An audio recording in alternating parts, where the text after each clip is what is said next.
We've been led to believe that harnessing the sun necessitates thousands of dollars for sophisticated silicon panels and intricate inverters, those delicate black box contraptions that are beyond our ability to construct or mend when they inevitably wear down or malfunction. Yet, there's an alternative for capturing solar energy, a method known for centuries that relies solely on fundamental thermodynamic principles and common materials readily available at any local hardware store.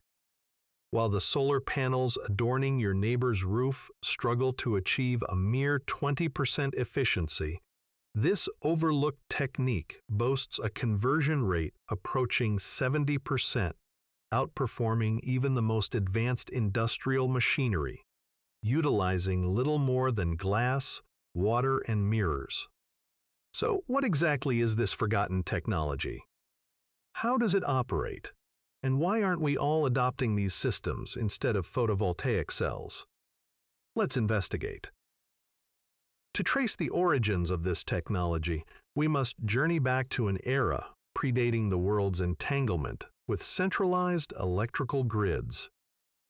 In 1866, a mathematics professor named Augustin Mouchot, standing in the courtyards of France, unveiled a device that employed a substantial conical mirror to concentrate sunlight onto a glass-encased boiler. At that juncture, France was deeply apprehensive about its reliance on British coal, and the emperor had tasked Mouchot with discovering an alternative. His contraption not only functioned but generated sufficient high-pressure steam to power a mechanical engine, definitively proving that solar heat was a concentrated industrial force long before the inception of the first silicon solar cell. His invention proved so remarkably effective that in 1878 it was showcased at the World Expo in Paris. There it was coupled with a heat-driven refrigeration apparatus, producing blocks of ice to the astonishment of the assembled crowds. The principles of solar thermal power transitioned from French academic halls to the banks of the Nile in 1913. It was there that an American engineer named Frank Shuman constructed the Mahdi power plant, the world's inaugural large-scale solar irrigation system. Shuman understood that the most effective means of capturing solar energy lay not in convoluted chemistry, but in straightforward geometry. He assembled 5 immense parabolic troughs, each stretching nearly 200 feet in length.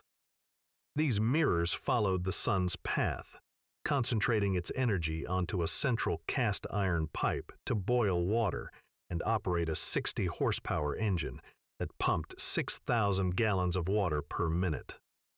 Shuman was a pragmatist, not a visionary. He recognized the finite nature of global coal reserves and prophesied that within a century, the Sahara Desert would become the planet's engine room. He demonstrated that for the cost of ordinary glass and iron, a nation could possess its energy source outright. However, his ambitious vision was abruptly interrupted by the outbreak of World War I and the subsequent discovery of abundant, seemingly limitless oil in the Middle East. The world did not abandon this thermal approach due to its failure. We moved away because the burgeoning energy monopolies of the 20th century understood they could meter and profit from oil. The reason this system surpasses a modern silicon panel lies in the fundamental distinction between chemistry and concentration. A standard solar panel operates on the photovoltaic effect, a chemical reaction triggered when photons strike a semiconductor. This process is inherently constrained by the laws of quantum physics, meaning even the most expensive panels available are compelled to discard 80% of the energy they receive. This forgotten method, however, bypasses electricity entirely and focuses on the raw thermal energy of the sun. The difference between these two approaches is profound, akin to attempting to collect water from a faucet with a sponge versus a bucket. The linchpin of this system is the parabolic curve. When sunlight strikes a flat surface, the rays reflect in a single, broad direction. But when a reflective surface is shaped into a precise mathematical curve, every photon that impacts it is redirected towards a singular concentrated line known as the focal point. This is the high-efficiency heart of the system. By employing a curved mirror, you are not merely intercepting sunlight. You are magnifying its intensity manifold. By positioning a pipe filled with a heat transfer medium, typically water or oil, precisely along this focal line, you create a thermal trap. Because the pipe is enclosed within a glass vacuum tube, heat can enter but cannot escape. This concentration generates temperatures that can readily surpass 572 degrees Fahrenheit. At this elevated temperature, the water within the pipe undergoes a phase change, transforming into high-pressure steam. This is the moment the length of pipe becomes a power generation facility. In a contemporary configuration, this heat is not immediately utilized. It is channeled into a thermal storage unit, essentially an insulated vessel containing salt or sand. Because heat is considerably easier and more economical to store than electricity, this thermal reservoir can be charged throughout the day and drawn upon all night. When power is required, the stored heat is employed to boil water, producing steam that drives a mechanical piston or a turbine. Unlike a black box solar panel that becomes an inert sheet of glass the instant an internal circuit fails, this thermal methodology is transparent and mechanical. If the pipe springs a leak, you can solder it. If the engine falters, you can adjust a wrench. You are harnessing atomic friction rather than electron flow, which enables an efficiency level that silicon simply cannot match. For the self-sufficient homeowner, this translates into a system that is not merely a device, but a durable piece of industrial infrastructure capable of repair and enhancement. The logic espoused by Frank Shuman and Augustin Mouchot did not vanish. It was simply relegated to obscurity. While we are conditioned to perceive solar power as a grid-dependent electronic commodity, the world's most efficient energy ventures have revisited this low-tech thermal foundation to address the singular challenge that continues to plague the renewable energy sector: storage. However, the applicability of this technology is no longer confined to remote desert locales or vast utility-scale installations. For the contemporary homeowner, the true innovation lies in the miniaturization of the solar trough, a paradigm shift towards micro-concentrated solar power, CSP, that prioritizes the direct capture of heat over the indirect generation of electrons. The evidence supporting this shift is evident in the stark mathematics of efficiency. While conventional photovoltaic panels struggle to convert even 20% of the sun's rays into usable power, research published in journals such as Energy and Renewable Energy confirms that small-scale parabolic troughs can capture nearly 70% of that same energy. This substantial increase is achieved by focusing sunlight onto a single high-performance receiver tube, where recent experimental analyses on surface treatments have demonstrated that black oxide coatings can elevate the temperature differential of the heat transfer fluid by over 60%. This is not merely about obtaining lukewarm water for a shower. It is about generating high-grade thermal energy exceeding 392 degrees Fahrenheit, transforming a backyard into a private high-pressure power station. The elegance of this thermal approach resides in its inherent simplicity concerning energy storage. It is mathematically illogical to convert electricity into heat. Yet this is precisely what the modern grid-connected home accomplishes. By entirely circumventing the electrical conversion, a domestic trough can directly feed boiling water or steam into the home's existing infrastructure. Studies featured in the Journal of Energy Storage highlight that storing this energy in thermal batteries, utilizing pressurized water, sand, or phase change materials, is significantly more cost-effective than employing lithium-ion banks. These thermal systems operate with a round-trip efficiency of 95% and, unlike chemical batteries, exhibit no signs of degradation even after thousands of cycles. This thermal logic offers an energy density that electricity simply cannot rival, leading to a financial return that drastically shortens the standard renewable investment timeline. Because a do-it-yourself parabolic trough utilizes readily available materials, such as polished aluminum and steel tubing, rather than specialized semiconductors, the initial outlay is a fraction of a commercial installation. When replacing high-cost resistive electric heating, the levelized cost of heat from a domestic trough can plummet to approximately 3 cents per kilowatt-hour. This results in a payback period of merely 2 to 5 years, a radical improvement over the decade-long wait typically associated with residential photovoltaics. Recent data pertaining to double-effect absorption cooling has demonstrated that a modest residential array can satisfy nearly 40% of a building's cooling requirements and 20% of its heating demands concurrently. When you control the heat, you control the fundamental resource for survival. You gain the capacity to cook, to launder, to warm your dwelling, and to operate machinery, all without requiring authorization from a utility provider or depending on a fragile global supply chain of rare earth minerals. By reclaiming the 70% efficiency of concentrated thermal systems, the do-it-yourself practitioner transitions from a consumer of a metered product to a procurer of a permanent inflation-proof resource.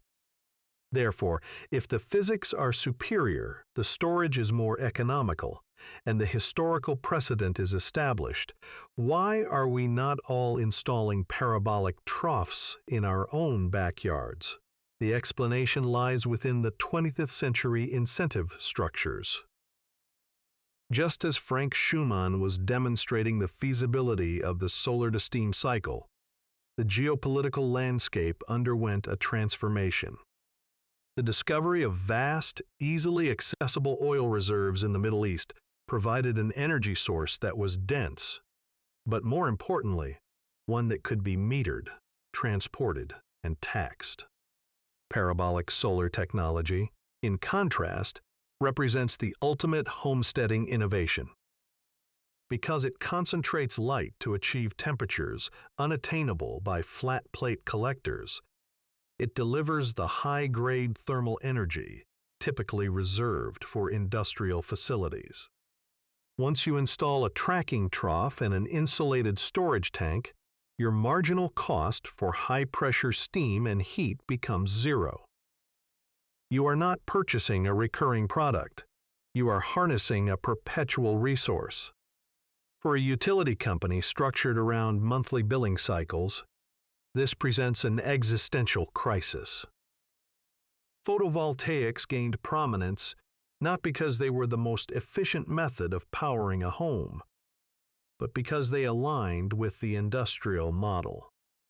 PV panels are complex to manufacture, necessitating billion-dollar fabrication plants and a global supply chain for rare earth minerals.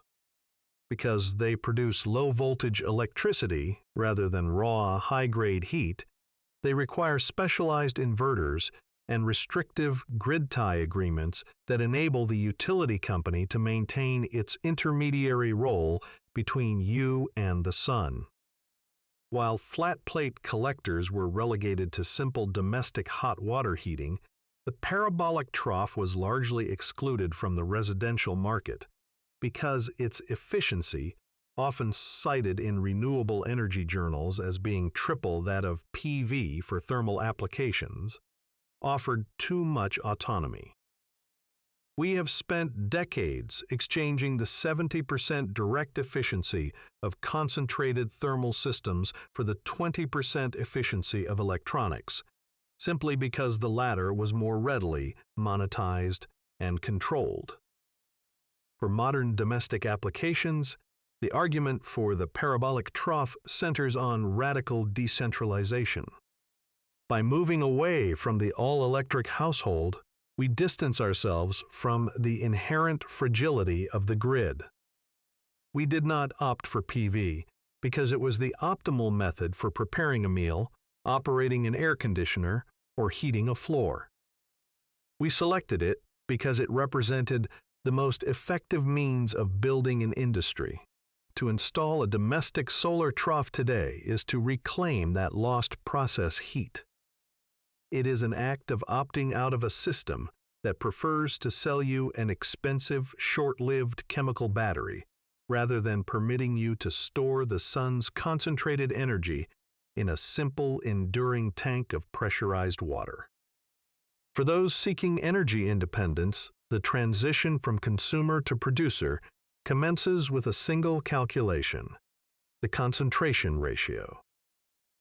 To construct a functional solar thermal collector, one does not require a laboratory, but rather mastery of the relationship between the surface area of the mirror and the surface area of the receiver pipe. A successful domestic trough typically aims for a ratio of at least 15:1, meaning that for every 6 inches of mirror width, the sun's energy is compressed onto a half-inch diameter pipe. This concentration is what differentiates a parabolic trough from a standard flat plate heater.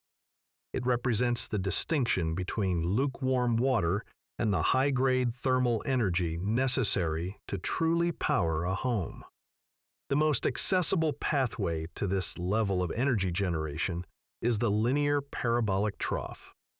By utilizing a sheet of polished aluminum or a silvered mylar film supported by a rigid parabolic rib framework, one can fabricate a collector capable of reaching temperatures exceeding 392 degrees Fahrenheit at a fraction of the cost of a single PV panel. For the majority of us, the primary obstacle in this construction lies with the tracking system.